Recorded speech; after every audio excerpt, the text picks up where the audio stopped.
Olá, psiques, bem-vindos a mais um vídeo do canal.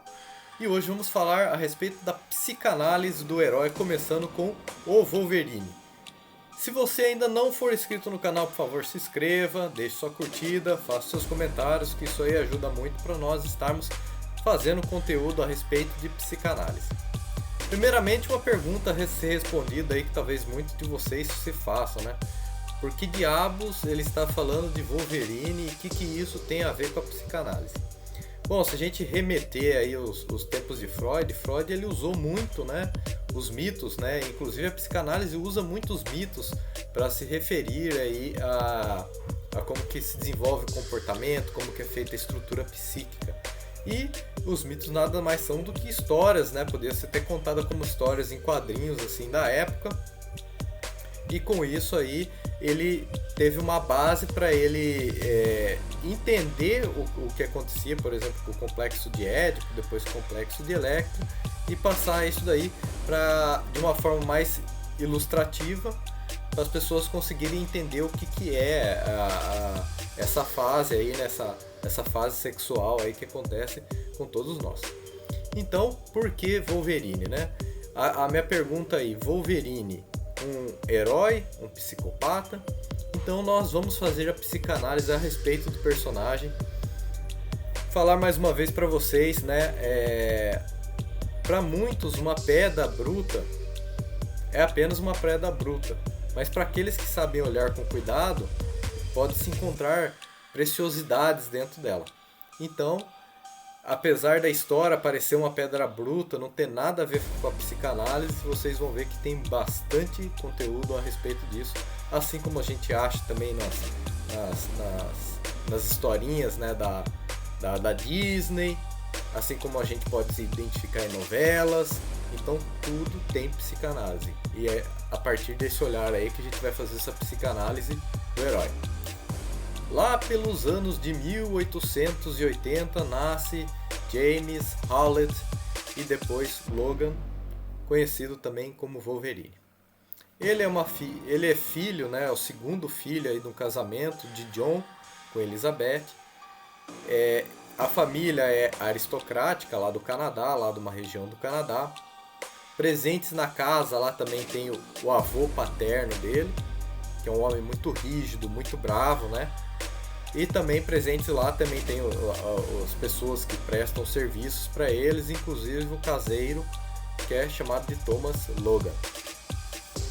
Então, como que se desenvolve aí a primeira parte da história? Eu vou ter que falar disso daí porque é a mesma coisa que a gente na psicanálise, a gente não busca o passado ali, desvendar o passado, o que acontece com a pessoa hoje, por que ela sofre hoje.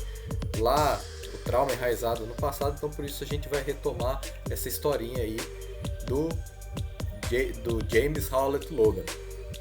Então, voltando lá, o que se sabe depois ali de um tempo, você lendo a história, você sabe que a Elizabeth ela é infiel ao marido com o caseiro, que é o Thomas Logan, e os filhos são fruto dessa traição do marido.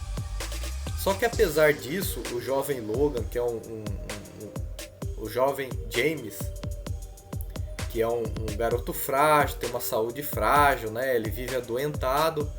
Ele aparentemente ele não tem nenhuma, assim por dizer, nenhuma coisa que nós conseguimos identificar assim como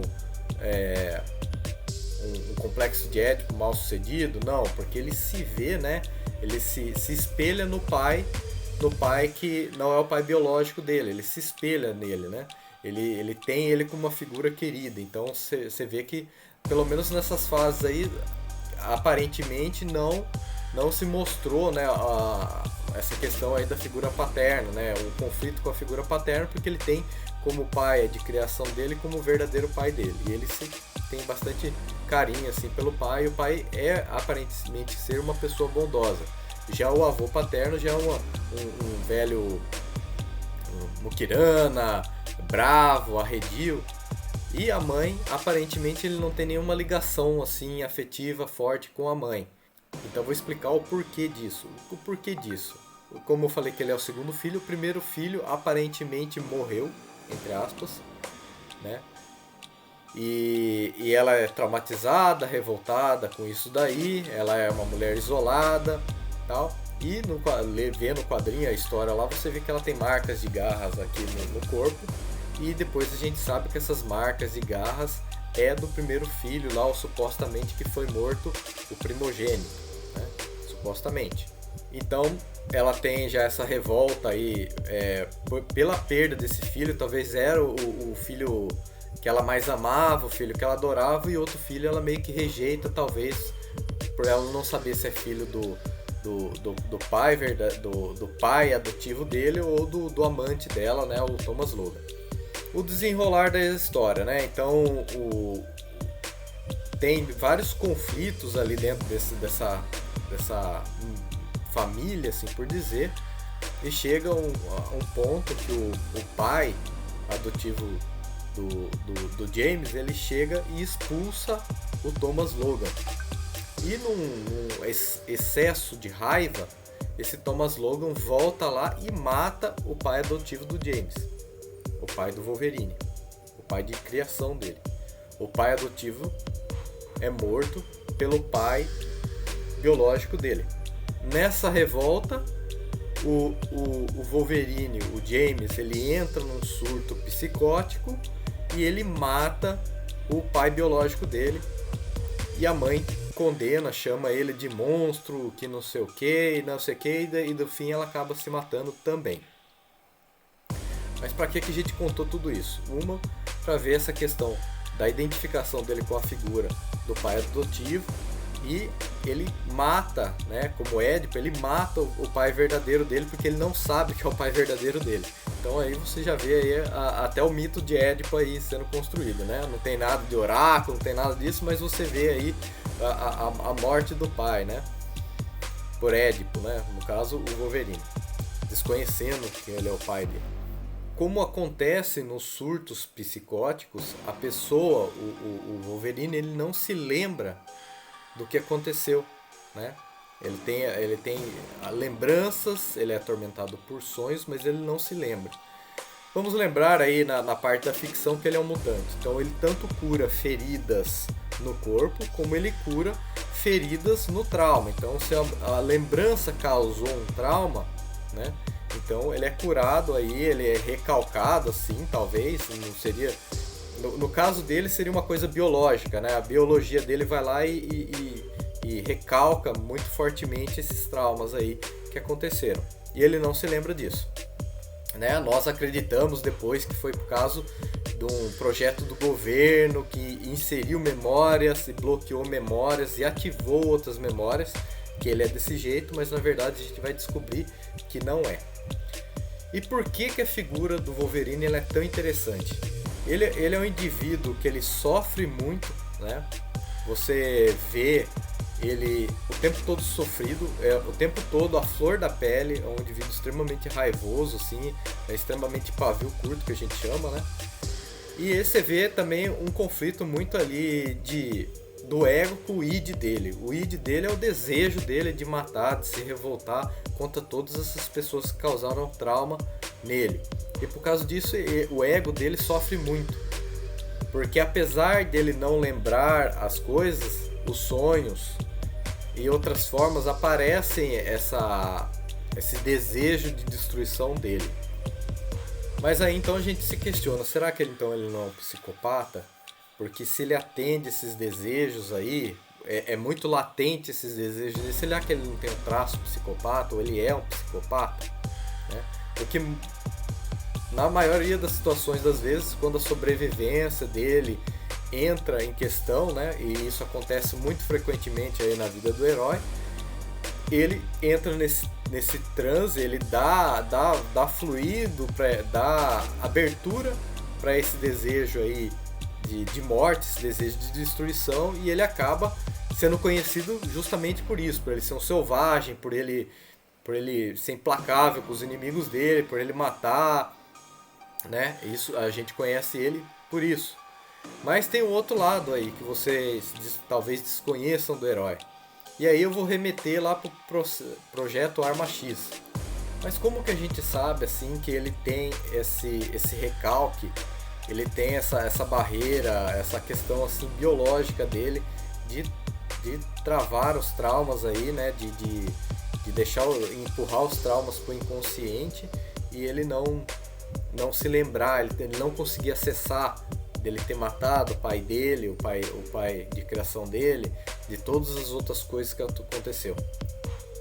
Tem um livro muito interessante que inclusive eu faço um review mais na parte de super-herói do Hunter Revela, que chama Representando a Arma X.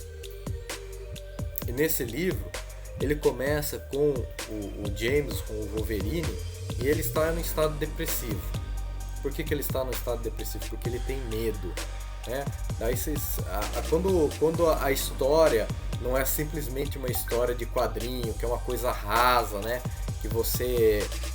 é só isso e aquilo e tudo bem. Mas quando a história se aprofunda dentro da psique do herói, é aí que eu acho que é muito interessante e tem muito material para nós falarmos aí a respeito da psicanálise. Inclusive foi por isso que eu peguei esse caso.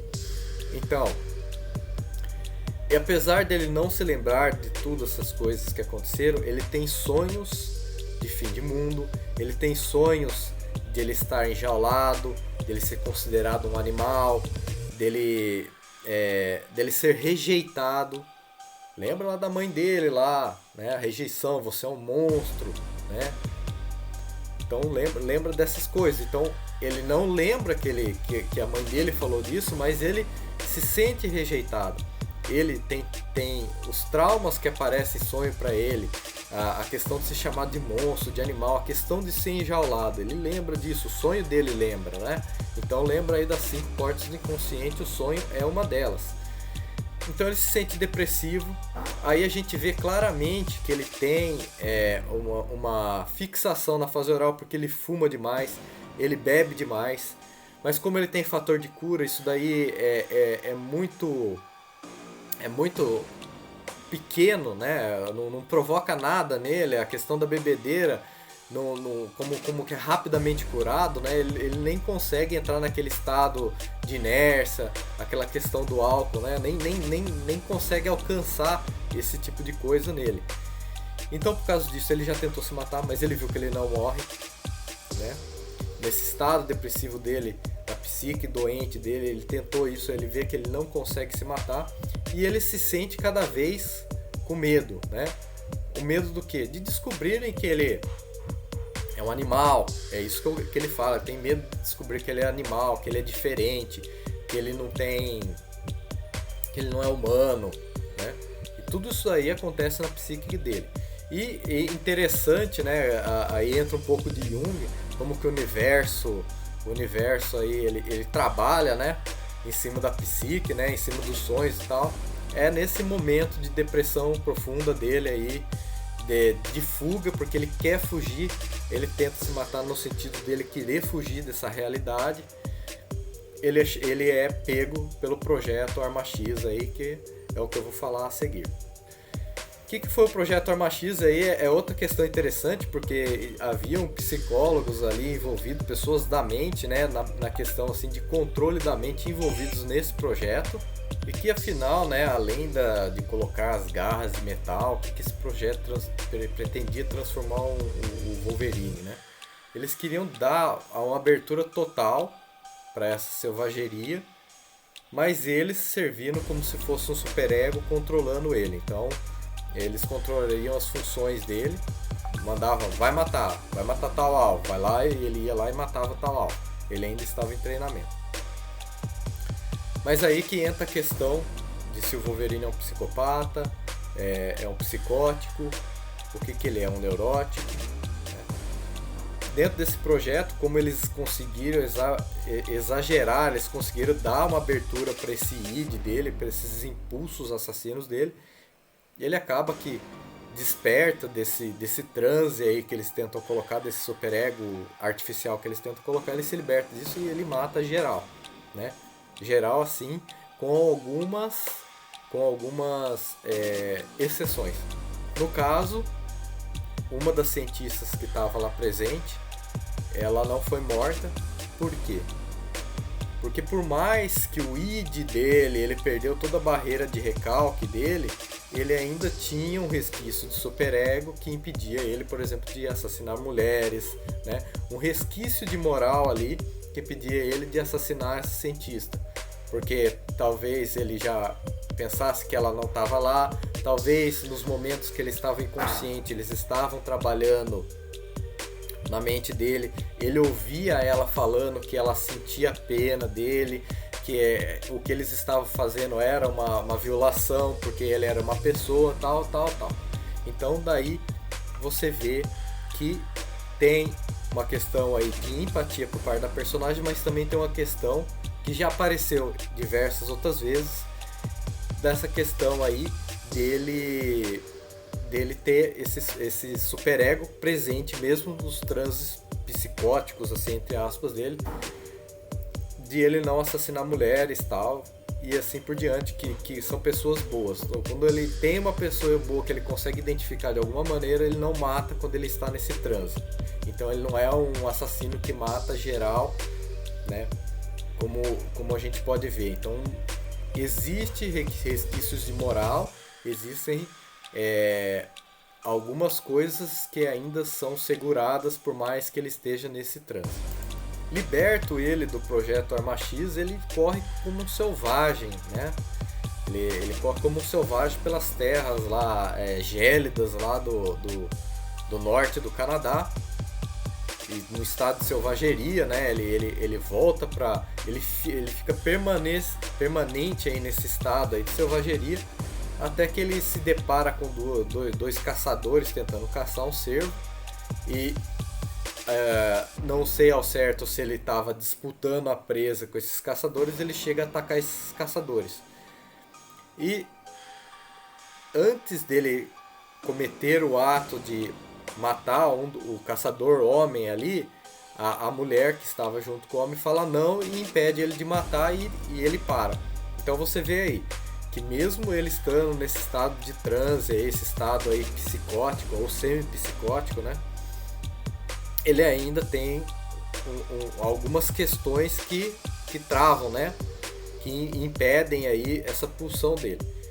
E com isso ela começa a conversar, a cuidar dele, aí vem essa questão da empatia também. Ele acaba se apaixonando por essa mulher depois, que é um amor que não é correspondido, porque ela já é casada, já vem uma disputa também dele com o marido dela, que também depois se descobre que eles são super-heróis, são mutantes também, mas isso não vem ao caso. Aí vamos pular para a atualidade aí do Wolverine e do Logan. Como que a gente consegue aí falar se ele é um psicopata, se ele é um psicótico ou ele é um neurótico? Ele tem... o que a gente tem que entender também na psicanálise, que a gente não pode falar assim... o cara é um psicopata ou o cara é um psicótico. Mas a gente entende, tem que se entender que também tem traços às vezes muito fortes, né, dentro dessa pessoa. Porque se a partir do momento que a gente rotular a pessoa, parece que não dá mais para trabalhar mais nada nisso, é aquilo lá que encontrou o ponto final, né? Mas como a gente vai ver aí no caso dele, por mais que ele tenha esses surtos psicóticos, ele tem algumas coisas ainda, um resquício do superego que impede ele de fazer, de cometer atrocidades no nível total. Tem algumas coisas que impedem ele. Você vê que ele é sempre bravo, sempre resmungão, sempre selvagem, porque nada mais é o ego dele tentando lutar contra essas pulsões. Vocês veem que o ego dele está sempre em conflito, por isso que é uma pessoa explosiva, é uma pessoa selvagem, é uma pessoa revoltada, é uma pessoa grossa.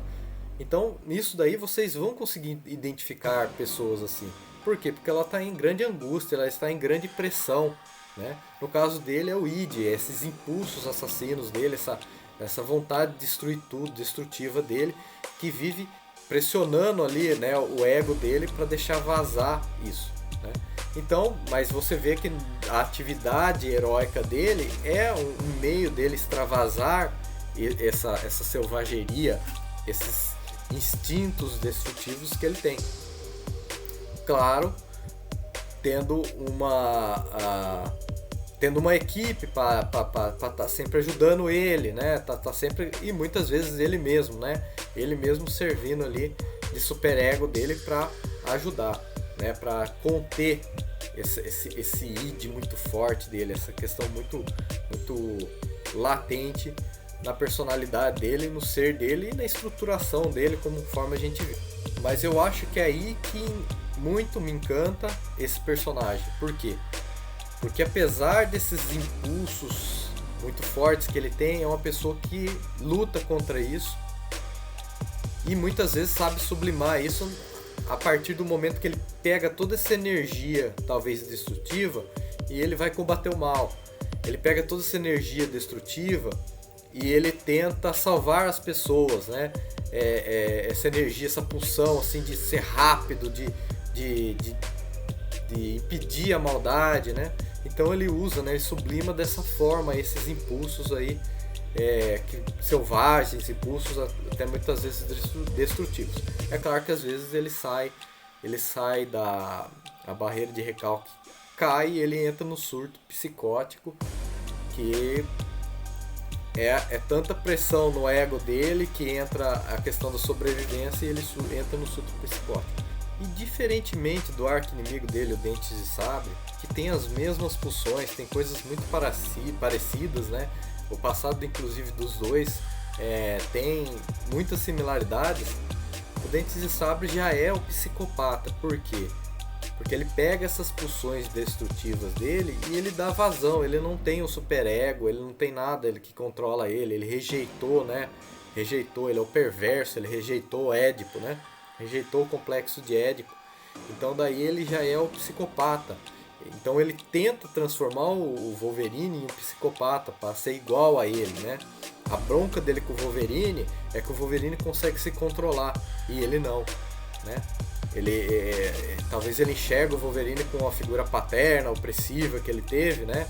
O superego dele, que foi o superego que ele rejeitou. Então ele tem que matar esse pai aí, né? Ele tem que matar esse superego aí pra ter um irmão igual a ele, ou simplesmente para destruir, porque essa é a pulsão dele, né?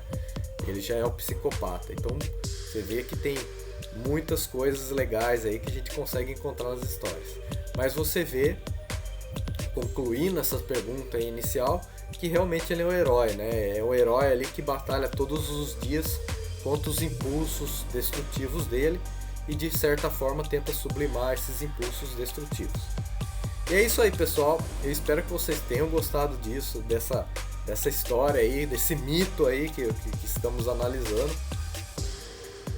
Se vocês tiverem algum comentário, pode fazer comentário aí a respeito, coisas que vocês também acharam interessantes.